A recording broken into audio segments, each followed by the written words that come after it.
Jueves 24 de abril 2025. Este es el resumen de lo que vamos a tener en el noticiero de El Reportero el día de hoy. Nació el Frankenstein digital de Claudia. Sí, la agencia digital ya está en camino de convertirse en la versión mexa de 1984. Me refiero a la novela, por supuesto, ya le estaremos platicando el detalle de los sustos. Y uno de esos detalles precisamente es el apretón a los concesionarios, ¿eh? La cosa está así de, ¡ay, nanita! Por cierto, este monito copetón no es coincidencia, ¿eh? Hay algunos que tienen ahorita mucho miedo porque se le han pasado violando sistemáticamente la ley de radio y televisión, y pues obviamente ya los han amenazado muchas veces de que les van a quitar las concesiones, y con estos nuevos instrumentos ahora sí se las van a poder quitar. Ándele, chiquito. Oiga, ay no, Dios mío, Fernández Noroña y él se nos chispoteó. Efectivamente, se les chispoteó que hay criminales y representantes del narco en la elección judicial. Y aquí lo dijimos una y otra vez. Un montón de gente se los dijo y no, ahí va. Pues sí, ahí están las consecuencias. Ahora a repararlo.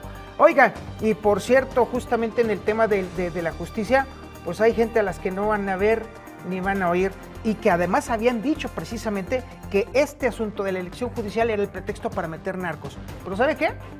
Es lo que quería el gobierno. Quería meter gente del narco. Los acuerdos de ya saben quién. Oiga, en INEGI, déjame decirle que las cosas se están poniendo interesantes. Ya se está viendo justamente el tema de, pues el Contralor, pues habrá cambios que obviamente tiene que autorizar el Congreso y que obviamente va a tener mucho trabajo. Independientemente de ese asunto, tienen mucha chamba porque hay mucha gente muy trans ahí dentro del INEGI que están haciendo una fiesta de trinquetes. Ya le estaré platicando cómo está ese detalle justamente en Baja California Sur. Oiga, se está poniendo la cosa pero de a peso, ¿eh? En Morena no se trata nada bien, yo diciendo que en Aguascalientes los 3 turnos andan como locos. No, hombre, allá la cosa está pero duro, ¿eh? Y tupido, porque ya empieza a oler a sucesión. Ya le estaré platicando. Y por supuesto los nopales automáticos van a hablar precisamente de este nuevo monstruo digital en el que se ha convertido la agencia digital de Claudia Sheinbaum. Todo esto aquí en el noticiero del Reportero.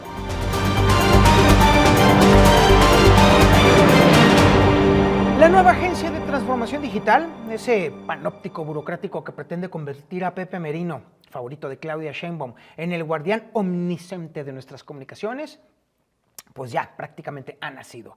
Esta nueva dependencia, cual Frankenstein institucional, absorberá los restos del ya moribundo IFETEL, devorará las entrañas de la Secretaría de Comunicaciones y Transportes y arrancará pedazos de gobernación para crear un monstruo regulatorio con poder sobre radio, televisión, sistemas de cable e internet. ¡Ay, güey! Déjeme decirle también que esta reforma, aunque maquillada como una simple actualización de lo existente, esconde entre sus párrafos joyas autoritarias dignas de cualquier manual distópico.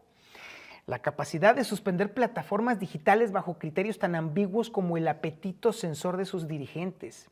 Y por si fuera poco, la publicidad extranjera deberá pasar por el filtro ideológico de la nueva agencia, sometiendo al escrutinio gubernamental lo que podemos ver y escuchar. El golpe maestro llega con la implementación de la Llave México, una especie de identificación digital sin la cual estaremos condenados al limbo burocrático mientras el gobierno colecciona nuestras huellas y datos biométricos como quien colecciona estampitas. Y obviamente la pregunta, ¿estamos ante la versión tropical de 1984 pero con más colores y menos sutileza? ¿Qué cree? Todo indica que sí. Y por supuesto que en las próximas horas se perfilan como una pesadilla legislativa para los concesionarios de radio y televisión mexicanos, mientras el Senado se prepara para aprobar con velocidad sospechosa un nuevo régimen regulatorio, bajo el siempre conveniente paraguas del interés público o razones muy nebulosas de razones de seguridad nacional. El gobierno podrá rescatar, es un eufemismo para el tema de la confiscación, pero bueno, va a poder rescatar las concesiones actuales. Fuentes cercanas al proceso advierten que tras la desaparición del Instituto Federal de Telecomunicaciones se avecina una era de control discrecional, donde la espada de Damocles del retiro de concesiones penderá sobre quienes no se porten bien con el régimen. Y la ironía suprema de este asunto es que el detonante de esta reacción autoritaria fue el spot mendigo ese y además feo de Kristi Noem, la secretaria de Seguridad Nacional estadounidense, cuya transmisión en medios nacionales desató la furia gubernamental.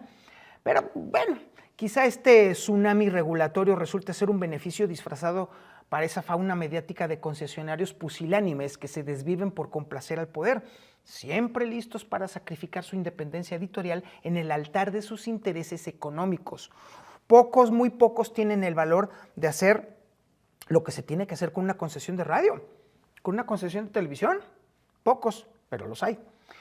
Y al final, el régimen va a lograr su cometido: cerrar bocas con amenazas legales mientras los medios dóciles reciben el premio de su supervivencia condicionada.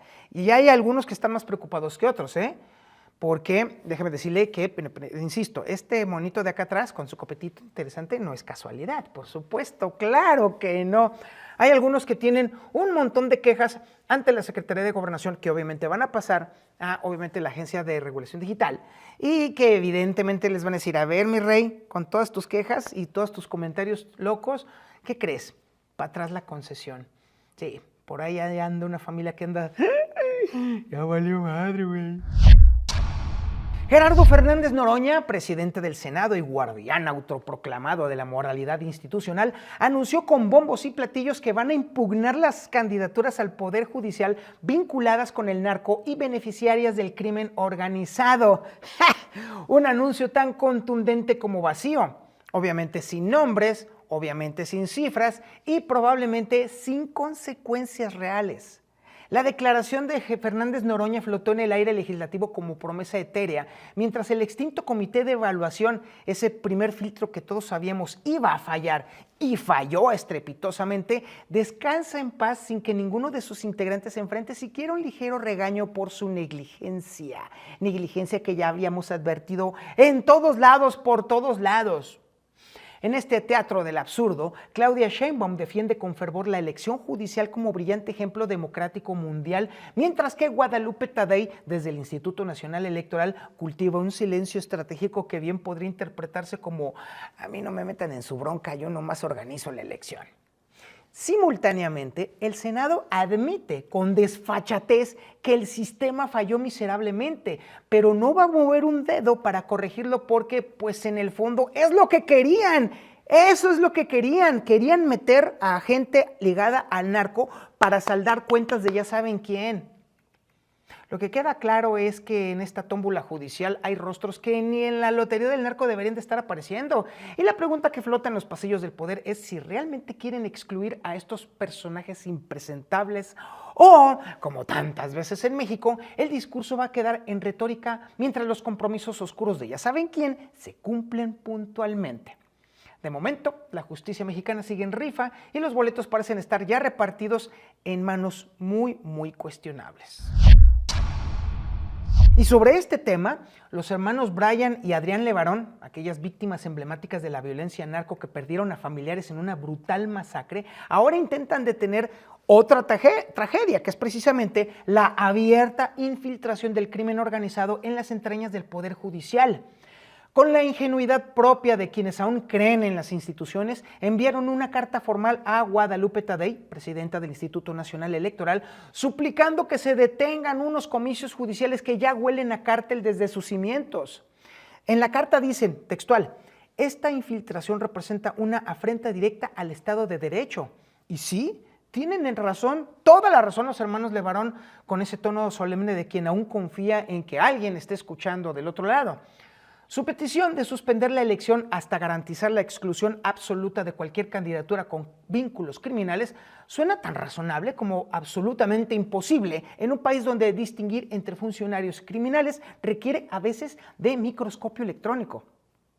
Y la ironía cruel es que los Levarón, quienes ya pagaron con sangre familiar el precio de enfrentarse al narco, ahora enfrentan un adversario quizás más implacable: la burocracia mexicana armada con su más poderosa arma, la indiferencia institucional. No hace falta ser adivino para anticipar que la respuesta sumisiva va a ser la aplicación magistral de la política presidencial actual. Ni los veo, ni los oigo.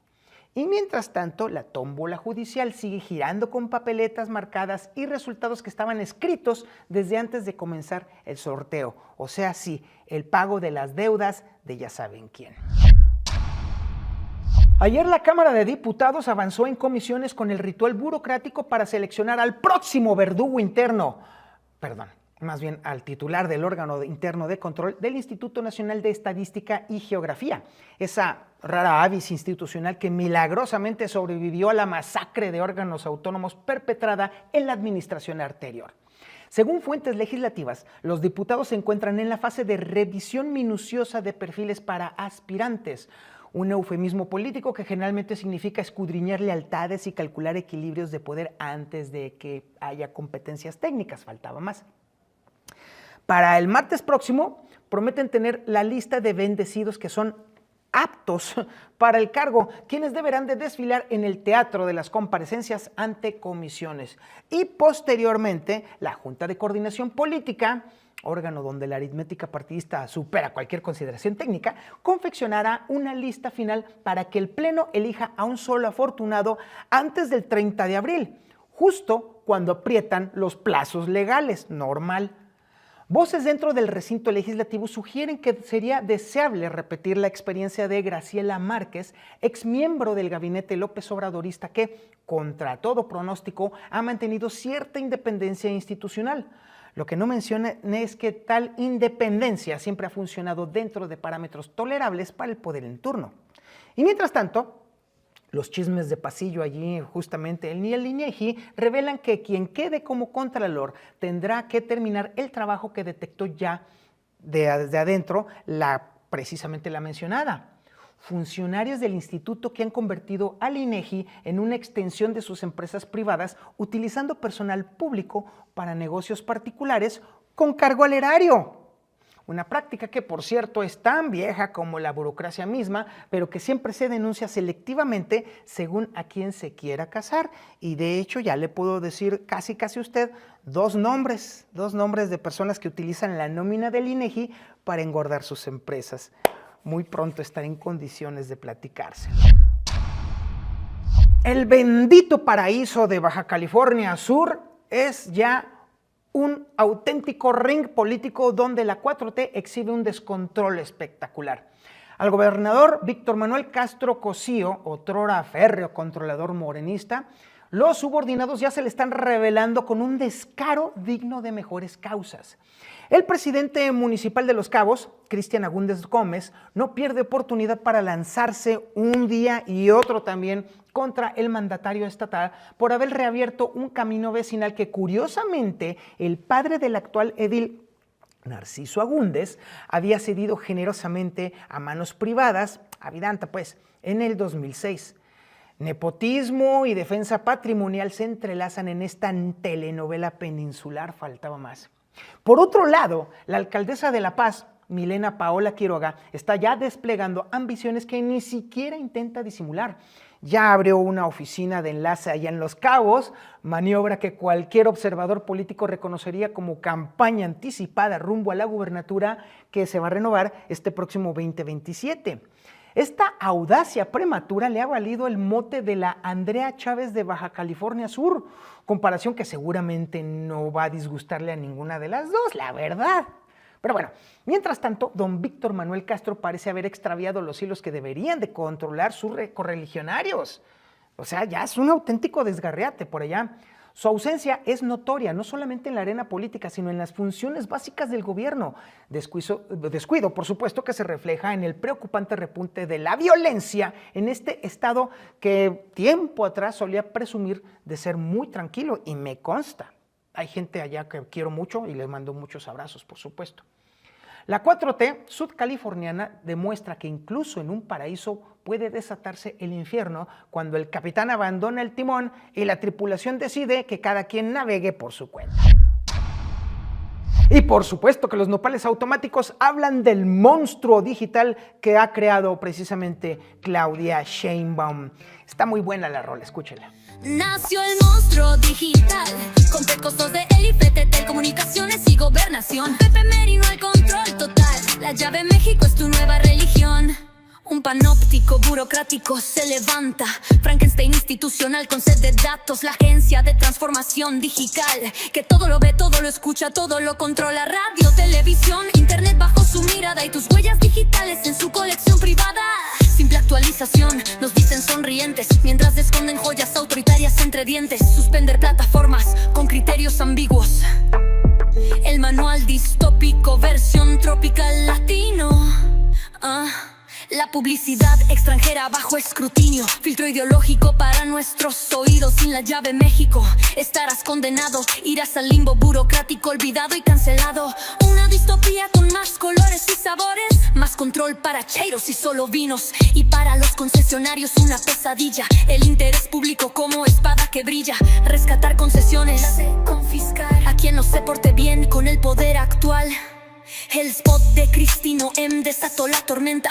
La reacción autoritaria ya no se contenta con medios pusilánimes que besan la mano del régimen que les promete supervivencia a plazos. Bocas cerradas por amenazas legales y una docilidad premiada con migajas estatales. Frankenstein digital de Claudia, construido con restos institucionales.